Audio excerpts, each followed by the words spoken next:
Hi every one, welcome back. മറ്റൊരു വീഡിയോയിലേക്ക് എല്ലാവർക്കും ഒരിക്കൽ കൂടെ സ്വാഗതം. പി എഫ് അക്കൗണ്ട് ഉടമകൾക്ക് അവരുടെ പി എഫ് അക്കൗണ്ടിൽ നിന്നുള്ള തുക പിൻവലിക്കുന്നതിന് ഇനി കാത്തിരിക്കേണ്ടതില്ല.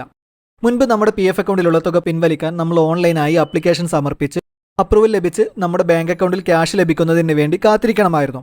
ഇതിന് ചിലപ്പോൾ 2-3 ആഴ്ചയ്ക്ക് താമസവും ഉണ്ടായിരുന്നു. എന്നാൽ ഇപ്പോൾ 7 കോടി വരുന്ന പി എഫ് അക്കൗണ്ട് ഉടമകൾക്ക് ഒരു സന്തോഷ വാർത്ത എത്തിയിരിക്കുകയാണ്. പി എഫ് അക്കൗണ്ടിലെ പണം പിൻവലിക്കുന്നതിന് വേണ്ടി ഇനി കാത്തിരിക്കേണ്ടി വരില്ല.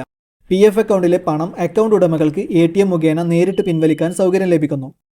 2025 ജനുവരിയോടെ ഈ സൗകര്യം പ്രതീക്ഷിക്കാം. EPFO സേവനങ്ങൾ ബാങ്കിംഗ് സേവനങ്ങൾക്ക് തുല്യമായ രീതിയിൽ കൊണ്ടുവരിക എന്നതാണ് EPFOയുടെ ലക്ഷ്യം. പി എഫ് അക്കൗണ്ട് ഉടമകൾക്ക് അത്യാവശ്യ ഘട്ടങ്ങളിൽ ക്ലെയിം ലഭിക്കുന്നത് വേഗത്തിലാക്കുക എന്നതാണ് ഇതിലൂടെ EPFO ലക്ഷ്യമിടുന്നത്. മുൻപത്തെ സംവിധാനത്തിലൂടെ പി എഫ് അക്കൗണ്ടിലെ പണം ലഭിക്കാൻ ആപ്ലിക്കേഷൻ സമർപ്പിച്ച് അത് EPFO ഓഫീസിൽ നിന്നും വെരിഫിക്കേഷൻ ചെയ്ത ശേഷം മാത്രമേ അപ്രൂവൽ ലഭിക്കുമായിരുന്നുള്ളൂ. അത്യാവശ്യ ഘട്ടങ്ങളിൽ തൊഴിലാളികൾക്ക് പണം പിൻവലിക്കുന്നതിനുള്ള കാലതാമസം ഒഴിവാക്കി പെട്ടെന്ന് ക്ലെയിം നൽകുകയാണ് പുതിയ സംവിധാനത്തിലൂടെ ലക്ഷ്യമിടുന്നത്. മാത്രവുമല്ല, ഈ ഒരു സംവിധാനം നിലവിൽ വരുന്നതോടുകൂടെ ഏതൊരാൾക്കും പണം പിൻവലിക്കുന്നതിന് വളരെ എളുപ്പത്തിൽ സാധിക്കും. അതുപോലെ തന്നെ മറ്റൊരാളെ ആശ്രയിക്കേണ്ടതില്ല.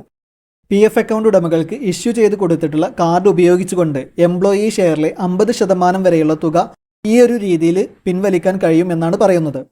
എന്തായാലും പി എഫ് അക്കൗണ്ട് ഉടമകൾക്ക് ഏറെ ആശ്വസിക്കാവുന്നതാണ് തൊഴിൽ മന്ത്രാലയത്തിൻ്റെ പുതിയ പ്രഖ്യാപനം. ഈ സംവിധാനം അടുത്ത വർഷത്തോടുകൂടെ പ്രാബല്യത്തിൽ വന്നേക്കാം.